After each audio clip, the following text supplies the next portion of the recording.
আল্লাহর দিকে তাকিয়ে জুমা মুবারক না লিখে আল্লাহুম্মা সাল্লি আলা মুহাম্মদ নিজে একবার পড়ে লিখে দিয়ে দেন না পোস্ট করে।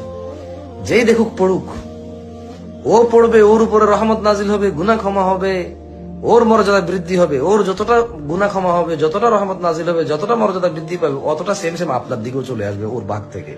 নিজেরটাও পেলেন, ওর ভাগেরও সমান সমান পেলেন। আরেকজনে পড়লো, নিজেরটাও পেলেন, ওর ভাগেরটাও সমান সমান পেলেন। আপনি এটা লেখার পর 10 জনে বলল, আপনি পেলেন 11 বার, বাকিরা একবার একবার বলে পেল একবার একবার। আপনি একবার প্রচার করে পেলেন 11 বার। 100 জনে দেখলে আপনি পেলেন 101 বার। 1000 মানুষে দেখলে আপনি পেলেন 1001 বার।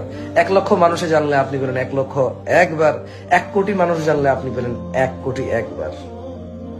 আপনি যা শিখাবেন যাকে, সে তা আমল করলে তার নেকি থেকে কমবে না, তবে তার যে নেকি সমান সমান নেকি আপনার হবে। সুবহানাল্লাহ।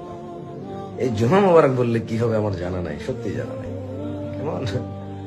আল্লাহ আমাদেরকে বুঝার তৌফিক দান করুন।